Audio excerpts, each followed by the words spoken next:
నా మొట్టమొదటి ఆప్షన్ శాసనసభ సమావేశాలు మీరు ఎప్పుడు స్పీకర్ గారికి లేఖ రాసినా మేము చర్చలకు ప్రభుత్వం వైపు నుంచి కూడా మేము సానుకూలంగా స్పందిస్తాం. శాసనసభలో శాసన మండలిలో కృష్ణానది జలాల మీద, గోదావరి నది జలాల మీద, ఉమ్మడి రాష్ట్రంలో జరిగిన నిర్ణయాల మీద, మీరు 9.5 సంవత్సరాల పరిపాలన తీసుకున్న నిర్ణయాల మీద, ఈ సంవత్సరన్నరలో మేము తీసుకున్న నిర్ణయాల మీద కూలంకషంగా సబ్జెక్టుల వారిగా చర్చిద్దాం, ప్రజలకు వివరిద్దాం. ఈ ప్రభుత్వం సహేతుకమైన సూచనలు సలహాలు వస్తే తప్పకుండా పాటిస్తుంది. ఎక్స్పర్ట్స్ ఒపీనియన్ కూడా ప్రజలకు ఇంతకుముందు బట్టి గారు చెప్పారు, ఎక్స్పర్ట్స్ ని మనం అందరినీ కాన్ఫిడెన్స్ లోకి తీసుకోవాలా, స్టేక్ హోల్డర్స్ ని కాన్ఫిడెన్స్ లోకి తీసుకోవాలన్నారు. స్టేక్ హోల్డర్స్ ని, ఎక్స్పర్ట్స్ ని, న్యాయశాఖలో కోవిధులను, సాగునీటి రంగంలో కోవిధులను, మిగతా ప్రజలలో ఉండే వాళ్ళని కూడా అందరినీ పిలిచి అవసరమైన మేరకు ఒక చర్చను ఒక మంచి వాతావరణంలో చర్చించి తెలంగాణ మిగతా రాష్ట్రాలకు, దేశానికి ఆదర్శంగా ఉండే విధంగా చట్టసభల్ని నిర్వహిద్దాం. సభానాయకుడిగా నేను మాటిస్తున్నా, మా వాళ్ళందరి తరఫున ఏ చిన్న గందరగోళం లేకుండా, ఎవరి గౌరవానికి భంగం కలగకుండా సభను నిర్వహించే బాధ్యత నాది. ఎవరిని కూడా పల్లెత్తు మాట అనవసరంగా మాట్లాడకుండా పక్క చట్ట పరిధిలో చట్టసభల్ని నిర్వహించే బాధ్యత నాది. నేను తీసుకుంటా. సభ జరిగినంతసేపు ఒక్క క్షణం కూడా పక్కకు కూర్చొని సభలో ప్రశాంతమైన వాతావరణంలో అర్థవంతమైన చర్చలకు మేము వేదిక ఏర్పాటు చేస్తాము. చంద్రశేఖరరావు గారు మీరు రండి, ఎక్స్పర్ట్స్ను పిలుద్దాము, తెలంగాణ స్టేక్ హోల్డర్స్ను పిలుద్దాము, ప్రభుత్వం వైపు నుంచి మా ఆలోచన, మా పాలసీ డాక్యుమెంట్ మేము ముందర పెడతాము. మా పాలసీ డాక్యుమెంట్లో ఏమైనా లోపం ఉన్నా లేకపోతే ఏమైనా సవరించేది ఉంటే కూడా మేము ఓపెన్ మైండ్తో ఉన్నాము. మేము వాటిని సవరించుకొని తెలంగాణ రాష్ట్ర రైతుల యొక్క హక్కులను శాశ్వతంగా ఎందుకంటే ఇప్పుడు లైన్స్ డ్రాప్ కాబోతున్నది, లా సెటిల్ కాబోతుంది. ఈ టైంలో మనం తేరుకోకపోతే, ఈ టైంలో మనం సరైన దిశగా దీన్ని ఒక విధానపరమైన ఆలోచనతో ముందుకు పోకపోతే తెలంగాణకు నష్టం జరుగుతుంది. కాబట్టి 40 సంవత్సరాల ప్రజా జీవితంలో సుదీర్ఘమైన అనుభవం కలిగిన చంద్రశేఖరరావు గారికి నేను సాదరంగా ఆహ్వానం పలుకుతున్నాను. ఎందుకంటే వారు ప్రధాన ప్రతిపక్ష నాయకుడు కూడా. వారు ప్రధాన ప్రతిపక్ష నాయకుడు, వారి ఆరోగ్యం బాగుండాలి, ప్రజా జీవితంలో ఉండాలి, వారు ప్రజలకు ఉపయోగపడాలి. నేనంటే వాళ్ళ కొడుకు వచ్చి అంటాడు, ఆయన ఎందుకు వానికి రాడు, ఆయన రాడు, ఆయనతో ఏం పని ఉందా. నేపాల్లో కూడా ఇట్లనే రాజ్యం రాలేదని చెప్పి AK-47 అని చెప్పి డిన్నర్ అని పిలిచిండు ఫ్యామిలీలు అందరినీ. AK-47 పెట్టి 16 మంది పడపడ కాల్చేసిండు. ఇంక అందరూ వేరు కాబట్టి వాడు ఒకడే మిగిలిండు, వాడే రాజాడు నేపాల్కి. ఇట్లాంటివి ఆదర్శంగా తీసుకుంటారు. మేమేం చేస్తాం, మీ కుటుంబంలో ఏదైనా ప్రాబ్లం ఉంటే మీరు కూర్చోవాలి, కుటుంబ పెద్దలతోనో కుల పెద్దలతోనో కూర్చొని పంచాయతీ తెంచుకోవాలి. తమ్ముడి చెల్లెలకు పంచాయతీ ఉంటే, బావబామర్దులకు పంచాయతీ ఉంటే ఎవరినో ఒకరిని కుల పెద్దనో కుటుంబ పెద్దనో పిలుచుకొని పంచాయతీలు తెంచుకోవాలి. కానీ ఈ వీధి భాగత్వాలనే ఓ దిక్కు బావ, ఓ దిక్కు బామర్ది, ఇంకో దిక్కు చెల్లె, ఈయన గల్లీలంట, ఆమె ఢిల్లీలంట. ఏంటి ఇది? తెలంగాణ సమాజం గమనిస్తలేదా? ఈ వీధి భాగవతాలు మంచివి కావు. 10 సంవత్సరాల అధికారాన్ని చెలాయించిండ్రు. 10 సంవత్సరాల తర్వాత ప్రజలు ఒక తీర్పు ఇచ్చిండ్రు, స్పష్టమైన తీర్పు. ఆ తీర్పును గౌరవించండి. ఇక ఇదొక మార్గం. రెండవది, సరే మీ లైన్లకే కొంచెం వస్తా, ఎప్పుడో ఎక్కడికైనా వస్తా, ఎక్కడికైనా రామాట, ఎక్కడికి వద్దు స్వామి, ఎర్రవల్లి ఫామ్ హౌస్కు నేనే మా మంత్రుల బృందాన్ని పంపిస్తా, ఏం ప్రాబ్లం లేదు. తారీఖు చెప్పు, మొత్తం ఈ సెటప్ అంతా తీసుకొని వస్తారు మా వాళ్ళు.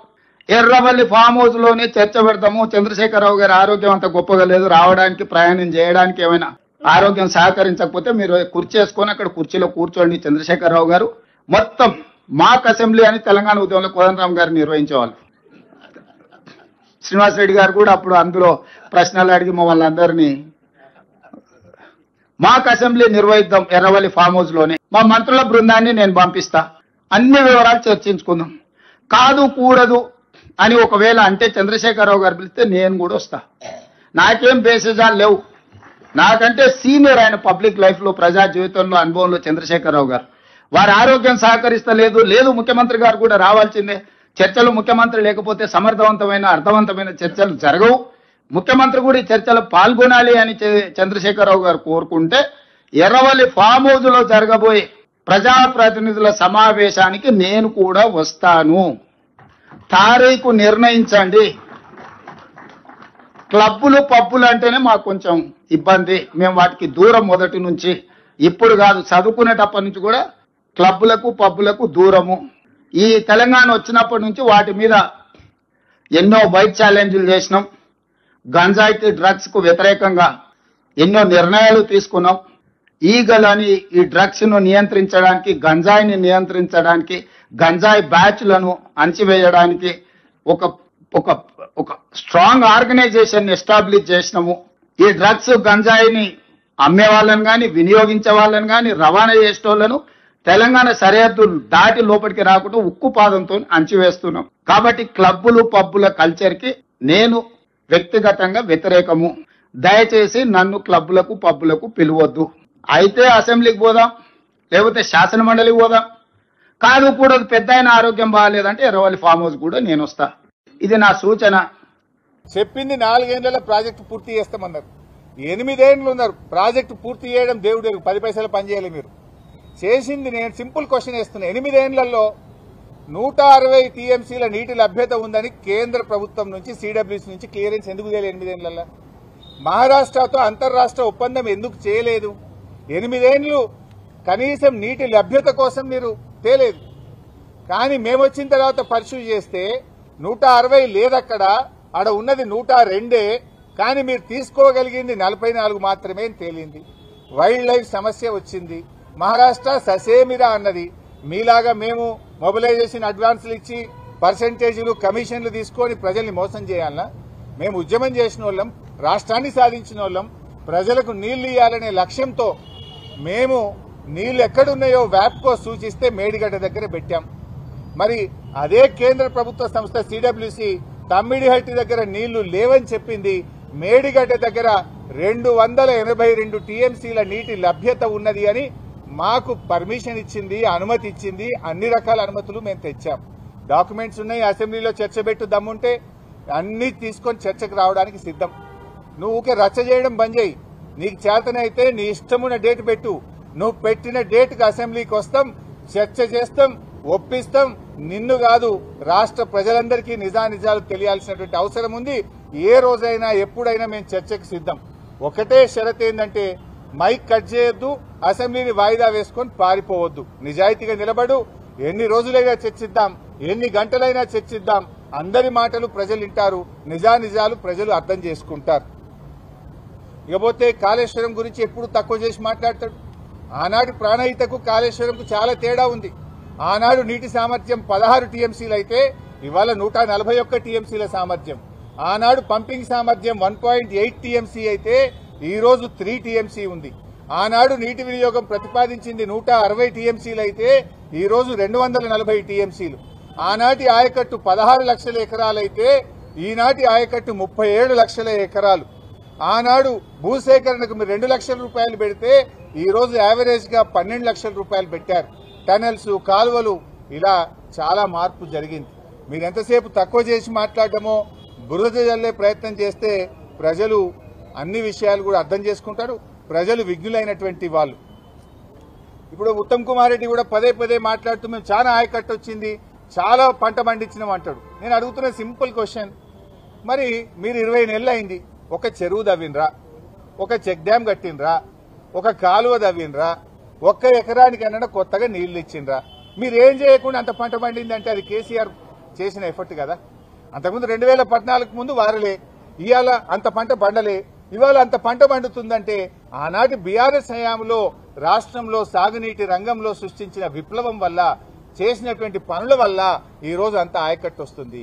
మీ హయాంలో ఏమన్నా ఒక ఎకరానికి నీళ్లు ఇస్తే ఎక్కడిచ్చిందో చెప్పండి. ఒక చెరువు కడితే ఎక్కడ కట్టారో చెప్పండి. ఎక్కడైనా ఒక కొత్త ప్రాజెక్టు పూర్తి చేస్తే ఎక్కడ పూర్తి చేశారో చెప్పండి.